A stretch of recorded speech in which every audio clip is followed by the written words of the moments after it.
నగరంలోని స్థానిక deputy mayor రూప్ కుమార్ యాదవ్ కార్యాలయం నందు విలేకరుల సమావేశంలో మాట్లాడుతూ ఎమ్మెల్సీ చంద్రశేఖర్ రెడ్డికి ఎన్నికలపై కనీస అవగాహన లేదు అని నెల్లూరులో ఇల్లే లేదు, కానీ రామ్మూర్తి నగర్ డోర్ నంబర్ 15/6/43లో 28 దొంగ ఓట్లు ఉన్నాయి తెలుసుకోండి.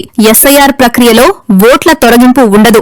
ఎస్ఐఆర్ ప్రక్రియపై అవగాహన లేకుండా మాట్లాడొద్దు. మంత్రి నారాయణపై ఇసుక ఆరోపణలు ముమ్మాటికి అబద్దం. మీడియా ముందుకు వచ్చే ముందు వాస్తవాలు తెలుసుకోండి. వైఎస్ఆర్సీపీకి రూప్ కుమార్ హితవు పలికారు.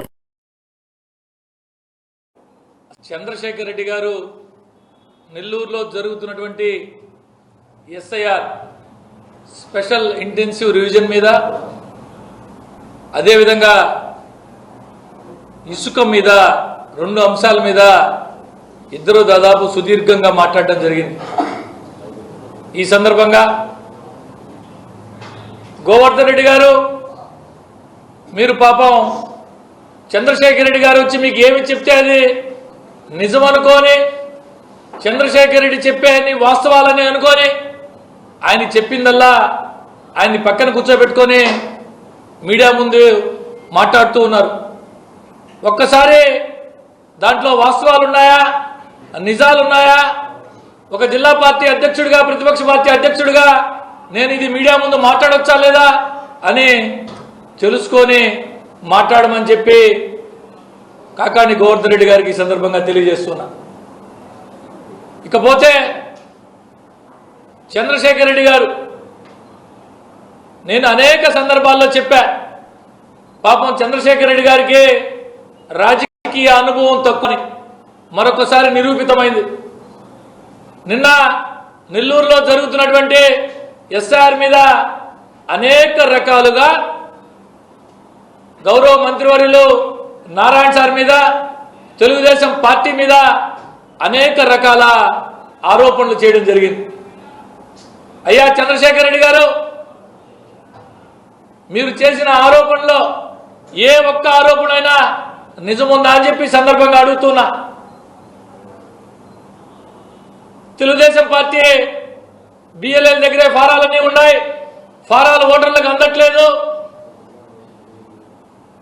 నెల్లూరు నగరంలో కేవలం డిజిటలైజేషన్ 40% మాత్రమే పూర్తయింది అని అనేక రకాల ఆరోపణలు చేశాం.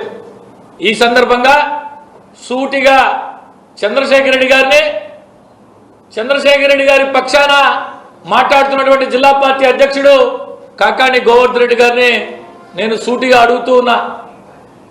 ఎక్కడైనా ఏ ఒక్క ఓటరైనా, ఏ ఒక్క వైఎస్ఆర్ కాంగ్రెస్ పార్టీ నాయకుడు కానీ, కార్యకర్త కానీ, సానుభూతిపరుడు కానీ నాకు ఎన్యూమరేషన్ ఫారం అందలేదు అని ఏ ఒక్కడైనా వచ్చి చెప్పాడా అని అడుగుతున్నా. ఏదైతే ఎస్ఆర్ ప్రక్రియ జూన్ 15వ తారీఖున మొదలై జూలై 14వ తారీఖు దాకా ఉంటుందని ఇది అందరికీ తెలిసిన సత్యం. అన్ని రాజకీయ పార్టీలకి, ప్రజలందరికీ అనేక ప్రచార మాధ్యమాల ద్వారా తెలియపరుచున్నారు అధికార యంత్రాంగం. స్టేట్ ఎలక్షన్ కమిషన్ కావచ్చు, సెంట్రల్ ఎలక్షన్ కమిషన్ కావచ్చు. ఇంకా 5 రోజులు మాత్రమే ఉంది. ఏ ఒక్కడైనా సరే, ఏ ఒక్క ఓటర్ అయినా, ఏ ఒక్క వైఎస్ఆర్ కాంగ్రెస్ పార్టీ నాయకుడైనా, ఏ ఒక్క వైఎస్ఆర్ కాంగ్రెస్ పార్టీ కార్యకర్త అయినా, ఏ వైఎస్ఆర్ కాంగ్రెస్ పార్టీ సానుభూతిపరుడైనా నాకు ఎన్యూమరేషన్ ఫారం ఇవ్వలేదు, నాకు ఎన్యూమరేషన్ ఫారం అందలేదు అని ఎవడైనా చెప్పాడా అని చెప్పి అడుగుతున్నా. ఉంటే చెప్పండి. డిజిటలైజేషన్ ఎన్యూమరేషన్ ఫారం తీసుకున్న తర్వాత నా ఫారం తీసుకొని డిజిటలైజేషన్ ఆ బిఎల్ఓ చేయలేదు అని ఏ వైఎస్ఆర్ కాంగ్రెస్ పార్టీ నాయకుడైనా, ఏ వైఎస్ఆర్ కాంగ్రెస్ పార్టీ కార్యకర్త అయినా, ఏ వైఎస్ఆర్ కాంగ్రెస్ పార్టీ సానుభూతిపరుడైనా చెప్పాడా అని చెప్పి ఈ సందర్భంగా అడుగుతున్నా. ఇది రాష్ట్ర వ్యాప్తంగా, దేశవ్యాప్తంగా జరుగుతున్న ప్రక్రియ. అన్ని రాజకీయ పార్టీలు కలిసి చేయాల్సినటువంటి ప్రక్రియ.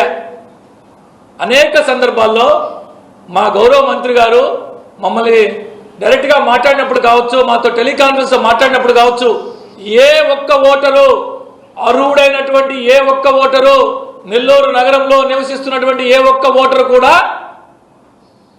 మిస్ అయ్యేదానికి అవకాశమే ఉండకూడదు, అది ఏ పార్టీ వారైనా సరే అని అనేక సందర్భాల్లో చెప్పమని చెప్పి ఇదే చంద్రశేఖర్ రెడ్డిని అడుగుతున్నా. వచ్చి చెప్పమను, స్థానిక కార్పొరేటర్ నిన్న 238 నెంబర్ బూత్ లో అవకతవకలు జరుగుతున్నాయి, పొరపాట్లు జరిగాయి. కనీసం ఏ బూత్ లో ఏం జరుగుతుంది, ఏ బూత్ ఎక్కడొస్తుందో కూడా తెలుసుకోకుండా ఈ విధంగా మాట్లాడడం మంచి పద్ధతి కాదు అని చెప్పి ఈ సందర్భంగా చెప్తూ ఉన్నా. అయ్యా చంద్రశేఖర్ రెడ్డి గారు ఒక ఉదాహరణ చెప్తా, ఒకే ఒక్క ఉదాహరణ, బహుశా నీకు తెలుసో లేదో నాకు తెలీదు. ఇదే రామూర్తి నగర్, మా ఆఫీస్ వెనక రామూర్తి నగర్ లో ఒక డోర్ నెంబర్, మీడియా మిత్రులు అందరూ కూడా పోయి వెరిఫై చేసుకోవచ్చు, 15-6-43. ఒక్క డోర్ నెంబర్ లో 15-6-43, ఒకే ఒక్క డోర్ నెంబర్ లో 28 ఓట్లున్నాయి. 28 ఓట్లు. ఈ ప్రక్రియలో కాన్ఫరెన్స్ తీసుకొని